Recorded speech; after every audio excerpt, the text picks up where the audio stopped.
नमस्कार दोस्तों, मैं अंकुर उपाध्याय स्वागत करता हूं आप सभी का आपके अपने YouTube channel share market analysis में। दोस्तों, इन्फोसिस के स्टॉक के बारे में बात करूंगा और जो बात कर रहा हूं वो सबसे पहले मैं आपको बता दूं, एक रिजल्ट्स बताऊंगा आपको बिल्कुल शॉर्ट में क्योंकि डिटेल में बता चुका हूं। सेकंड थिंग, आपको बायबैक के बारे में डिटेल में बताऊंगा, काफी सारी क्वेरीज हैं। थर्ड, डिविडेंड आया है कंपनी का, उसके बारे में बताऊंगा। फोर्थ, कल के सेशन में स्टॉक कैसा रह सकता है उस पर बात करेंगे। और लास्ट बात करेंगे कि अगर आपके पास पोजीशन है तो लॉन्ग टर्म निवेश के लिए आपको क्या करना चाहिए, और अगर कोई लॉन्ग टर्म निवेश करना चाहता है तो क्या करना चाहिए। तो चलिए बिना किसी देरी के वीडियो को आगे बढ़ाते हैं, अदरवाइज बहुत बड़ी हो जाएगी। दोस्तों, वीडियो आगे बढ़ाने से पहले एक छोटी सी रिक्वेस्ट है यार, प्लीज चैनल को सब्सक्राइब कर लीजिए, नोटिफिकेशन बेल आइकन दबा दीजिए ताकि मार्केट से रिलेटेड हर खबर आप तक पहुंचे सबसे पहले।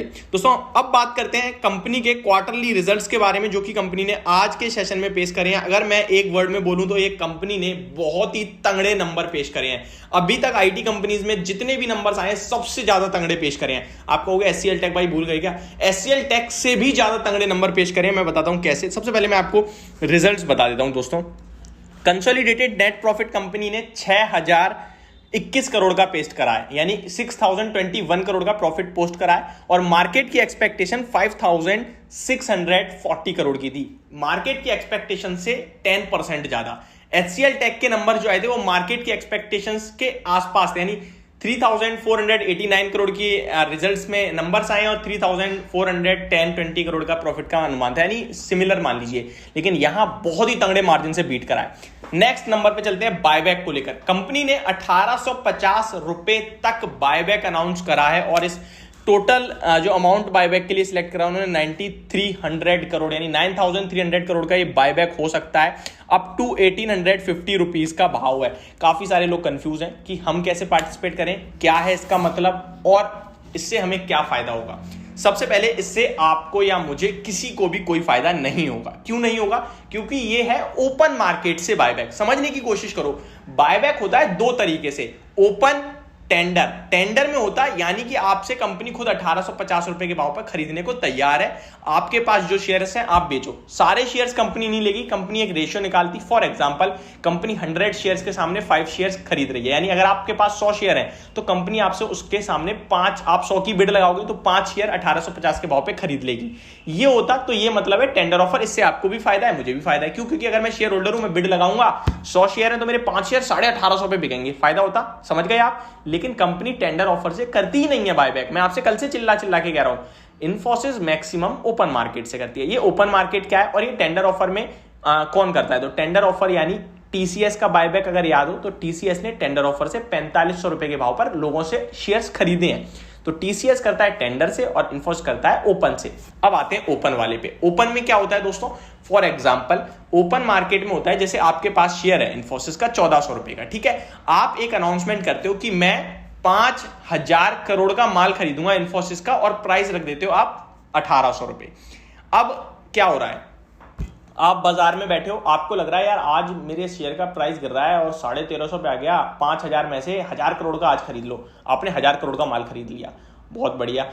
नेक्स्ट डे आपने देखा स्टॉक का प्राइस तो यार 1300 का हो गया, आपने 1000 करोड़ का और खरीद लिया, बहुत बढ़िया। अगले दिन स्टॉक का प्राइस बढ़ के 1400 हो गया, आप कहते हो अब प्राइस बढ़ रहा है, आपने फिर खरीद लिया वो प्राइस, 2000 करोड़ का खरीदा आप। अब रह गए आपके 1000 करोड़, क्योंकि 4000 करोड़ का आप खरीद चुके हो, बाकी वो प्राइस के अकॉर्डिंग इंटू करके वो भी जो भी रेट निकलेगा।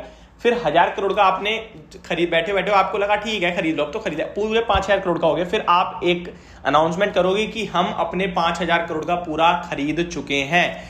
आपको किसी को उससे पहले बताने की जरूरत नहीं है। अब आपने जो भी माल खरीदा उसमें मुझे कोई फायदा हुआ या किसी और को कोई फायदा हुआ? कोई फायदा नहीं हुआ।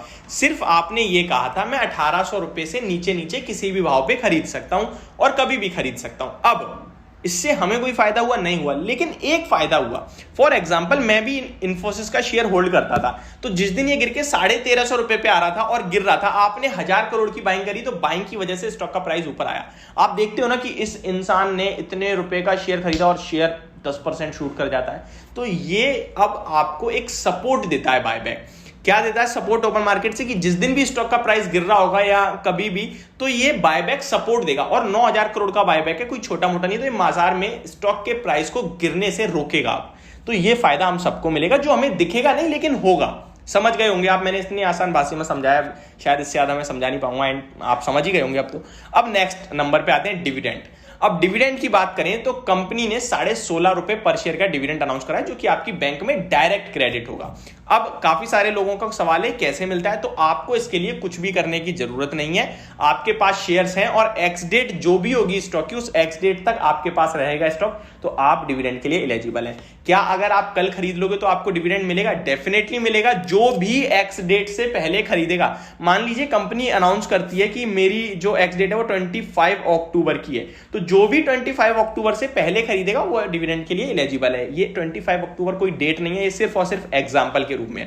नेक्स्ट लास्ट चीज के बारे में बात करते हैं कि भाई मेरे पास इन्फोसिस का शेयर है, मुझे क्या करना चाहिए। दोस्तों बहुत ही तगड़े नंबर आए हैं, नो डाउट स्टॉक ऊपर ओपन होगा ऐसा हमें लगता है, और एडीआर 3% की तेजी भी दिखा रहा है, और तब दिखा रहा है जब डाउ जोन्स में लगभग 1% की गिरावट है। अब तो रिकवर हो गए, बट फिर भी गिरावट तो गिरावट है। अब मैं अगर बात करूं कि लॉन्ग टर्म का निवेश है, तो दोस्तों मैं ये रिजल्ट्स मानो ना मानो, मैं आपसे सिंपल कह रहा हूं, 2 साल 1.5 साल रुकोगे, 15 महीने 24 महीने, तो बहुत बड़ा पैसा बनाओगे, क्योंकि ये ऐसे स्टॉक है लाइफ टाइम पैसा बना के देंगे आपको। ब्लू चिप स्टॉक्स, इनमें डरोगे तो कैसे काम बनेगा।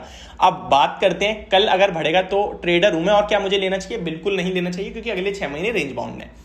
ठीक है, तो आप ट्रेडर हो, आप बढ़त देख के, डिविडेंड देख के, बायबैक देख के खरीद रहे हो, तो ये गलत चीज है, क्योंकि वो स्टॉक ऊपर खुलेगा 1-2 दिन में, फिर नीचे आ जाएगा मार्केट की गिरावट के साथ। ये होने वाला है। होप आपको सब क्लियरली समझ में आ गया होगा। Thank you so much for watching this video. Have a great day guys.